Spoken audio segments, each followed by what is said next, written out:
Ito yung mga blessings in disguise actually.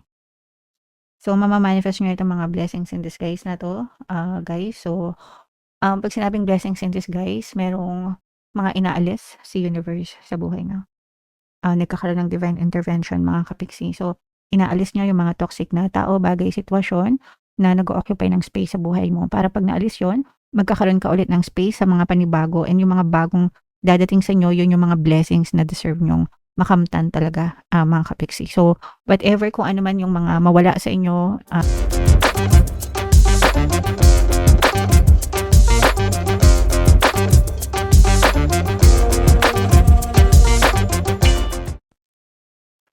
hello guys, hello Virgo, welcome back to Pinoy Pixie Tarot. Ang pamagat ng episode natin for tonight is monthly tarot para ngayong September para sa Virgo, Sun, Moon, Rising, Sign, and Venus. Sa dulo ng video guys, magkakaroon tayo ng yes or no pick a card reading. Ito yung deck na gagamitin natin. Pwede kayo magtanong ng isang tanong answerable by yes or no. Tapos titingnan natin yung sagot ng tarot sa inyo. So sa dulo ng video yan guys, kaya make sure na tapusin niyo yung video hanggang sa dulo. So unahin natin tong deck na to. Tingnan natin yung mga angel messages for you, Virgo. So yung first message natin, a year from now. Ito yung timeline mga kapiksi ng inyong mga manifestation.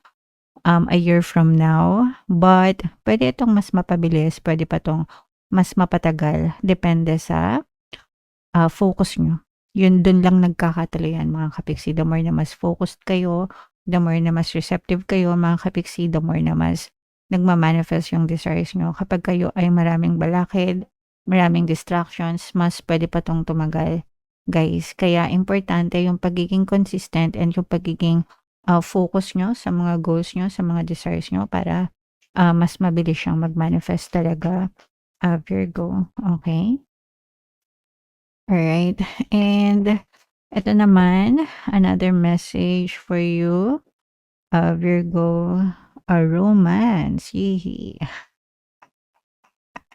So ito'y senyales 'no, na maaaring maging maganda yung inyong romantic energy guys ngayong September. Siyempre depende yan sa, inyo, kanya-kanya kayo ng, sitwasyon mga kapingsi. Pero yeah, for some of you, ito yung magandang pangitain na mas nagiging ma-okey yung inyong, romantic energy guys ngayong, September. And meron tayong reconsider guys 'no. So ibig sabihin nito i-reconsider niyo yung mga options niyo sa buhay, pag-aralan niyo ulit, kung ano yung mga gusto niyo, yung mga desisyon niyo mga kapiksi. Sometimes hindi pa huli ang lahat. Kahit anong edad natin guys 'no, it's never too late to start again sa ating buhay. So yung mga naging desisyon niyo in the past, kung gusto niyong baguhin, kung gusto niyong ayusin yung buhay niyo guys 'no, it's never too late, mga kapiksi, okay? Alright, so eto guys, i-mind niyo na 'tong romantic relationship, harmonious relationship mga kapiksi. Eto naman ay sa love, tingnan naman natin yung mga puwedeng maka-impluwensiya sa love life niyo, kung ano lang yung maka-resonate sa inyo guys. Take that message. So merong travel guys, for some of you puwedeng meron kayong travel together ng iyong, person mga kapiksi, or kung kayo naman ay single baka makilala niyo yung, person niyo habang nagta-travel kayo guys 'no. Puwedeng meron din kayong honeymoon, baka nasa honeymoon stage pa kayo ng person mo. But yeah, so puwedeng kung LDR kayo guys, puwedeng mag-travel kayo papunta sa person mo or yung person mo papunta sa inyo, mga kapiksi. Another message guys, meron tayong short term 'no, na energy dito. For some of you puwedeng pang, short term lang yung relationship mga kapiksi. So eto ibig sabihin hindi masyadong seryoso, hindi masyadong, committed. Pero puwede naman yan magbago guys 'no. Sometimes dun talaga nagsisimula sa mga short term, especially kung bago pa lang kasi hindi pa kayo sigurado dun sa person, guys 'no. Doon niyo lang sila makikilala habang tumatagal yung pagsasama niyo nung, person, Virgo. And another message guys, meron tayong dark male. So ito guys, puwedeng, he, she, puwedeng he, she or he yung relationship niyo guys sa mga LGBTQ. So, 'pag sinabing dark male, palagi ko sinasabi si Papa P 'no, yung mga mala-Adonis na, itsura, kagwapuhan. Pero puwede ding na ibang lahi, mga ka-pixie, okey? So, it's either kayo 'yan or 'yan yung, specific person niyo, Virgo. Alright, so eto na yung ating deck, shuffle natin 'to, hanapin natin yung energy ng Virgo guys habang sina-shuffle ko 'to. Panoorin niyo muna yung video natin regarding sa ating paano mag-manifest ng abundance video course. Kapiksi, sawa ka na ba sa mga struggles at hirap sa buhay mo? Masipag ka ba at masikap sa buhay ngunit hindi ka pa rin umaasenso? Ilang beses ka na bang nag-attempt mag-negosyo at mag-invest pero palagi ka pa rin nalulugi? Sa pagkakataon na ito ay maaaring may subconscious beliefs ka na nagiging balakid sa iyong pag-unlad at pagyaman. Introducing, paano mag-manifest ng abundance video course. Dito ay matututunan mong ma-overcome ang mga balakid mo para tuluyan ka ng umunlad, umasenso, sumagana, maging matagumpay, successful at maswerte sa iyong kabuhayan, pera, trabaho, negosyo, salapi at kaperahan ng bonggang-bongga. Dali, mag-send na ng email sa pinoypixie@gmail.com at simulan na ang iyong pagyaman ngayon.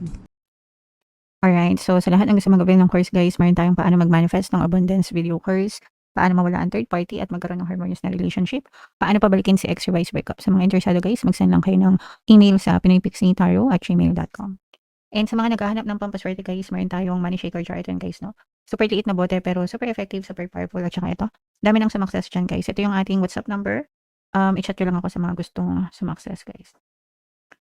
So, Virgo, kayo ay represent ng Queen of Pentacles. This is both positive and negative. Ito yung mga blessings in disguise actually. So, mamamanifest nyo ito mga blessings in disguise na to, guys. So, pag sinabing blessings in disguise, merong mga inaalis si universe sa buhay nyo. Nagkakaroon ng divine intervention mga kapiksi. So, inaalis nyo yung mga toxic na tao, bagay, sitwasyon na nag-o-occupy ng space sa buhay mo. Para pag naalis yon, magkakaroon ka ulit ng space sa mga panibago, and yung mga bagong dadating sa inyo, yun yung mga blessings na deserve nyong makamtan talaga, mga kapiksi. So, whatever kung ano man yung mga mawala sa inyo, mga kapiksi, wag nyong masyadong panghinayangan or wag kayo masyadong magmukmok or wag masyadong sumama ang loob nyo guys, kasi you have to understand na mas merong magandang kapalit yan sa buhay nyo, and ang kapalit niyan talaga is mga magagandang blessings mga kapiksi. Alright, so i-welcome nyo yung pagpasok nitong mga blessings na to guys sa inyong buhay. Kailangan maging receptive kayo sa blessing. So pag sinabing receptive guys, ready to receive, no? Nakahanda sa pagtanggap, and para malagay kayo dyan, kailangan palagi kayong nagpapasalamat din. So always kayong grateful guys sa lahat ng blessings, kasi the more na grateful kayo, the more na talagang mas mabilis yung pasok ng blessings sa inyo mga kapiksi. Okay? Eto guys, may mga magagandang opportunities, mga magagandang kontrata, mga magagandang transaction agreement, no? Na maaari kayong ma-manifest. Eto guys, mapa-manifest nyo to sa pamamagitan ng tulong ng ibang tao. Maraming taong tumutulong sa inyo, mga collaboration, teamwork, ganyan. Mga pwedeng backup, ibig sabihin may mga tumutulong sa inyo, mga referral, ganyan.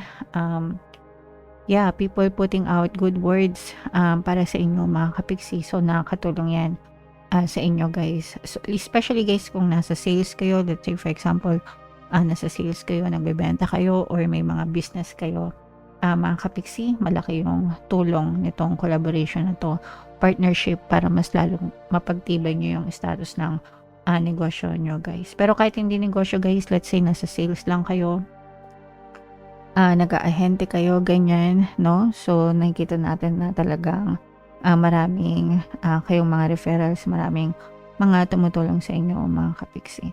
Sa love naman guys, sa pag-ibig, sa relasyon, you may be, eto guys, kaya nakita natin na short term ito, kasi for some of you, you may be dealing with somebody na medyo may pagka-immature mga kapiksi, no? So medyo may pagka-immature itong person mo, parang for fun lang, sa ginhawa lang, wala yung hirap, no? 'Di ba pag sa love dapat sa hirap at ginhawa. Ito parang puro ginhawa lang ang habol nitong person na to sa relationship nyo mga kapiksi. Pagdating sa hirap, parang iniiwanan ka na niya. So, at saka hindi siya masyadong seryoso, hindi siya masyadong committed. For some of you, pwedeng literal na mas bata talaga ito sa edad or talagang immature lang siya, hindi pa siya committed. Mga kapiksi. Kaya medyo short term yan sa relationship, guys. Okay? Alright. So, comment down below if naka-resonate kayo dyan, mga kapiksi. Ito naman, pagdating naman sa relationship sa loob ng tahanan, guys, no? Pwedeng nagkakaroon kayo ng mga pagtatalo, pag-aaway sa loob ng tahanan, mga kapiksi. Meron kayong mga unresolved issues. So, kunwari, meron kayong mga away na magkakapatid na hindi pa kayo nagkakasundo-sundo, o kaya naman meron kayong tampuhan ng mga magulang mo, yung kampi-kampihan sa mga kamag-anak, pwede rin sa mga kaibigan, mga kapiksi. Sa pagkakaibigan, guys, I'm sensing na parang nagkakaroon ng kampi-kampihan, tulong-tulungan, parang pinagtutulungan ka, ganyan, or pinagtutulungan yung isang tao, guys. So, hindi masyadong maganda yung relationship with other people, especially sa family, guys. So, pagdating sa family, dapat nag-uusap-usap kayo, di ba? Dapat walang mga awayan, mga kapiksi, kasi magkakadugo kayo. So, sikapin mo na magkausap-usap kayo para masettle yung mga iringan sa loob ng pamilya, Virgo. Okay? Alright. So, yan yung mga reading nyo, guys, for September. Comment down below if naka-resonate kayo, and yung mga magaganda dito, like itong mga blessings in disguise na sinabi ko, guys, i-claim nyo na, i-mail nyo na sa comment section, mga kapiksi. For more tarot readings, ito yung playlist nyo. Ito naman yung ating success stories ng paano mag-manifest ng abundance video course. Panoorin nyo itong video natin, guys, about money shaker jars. Thank you for liking, sharing, and subscribing. See you next time. I love you all, guys. Have a nice day. Bye-bye.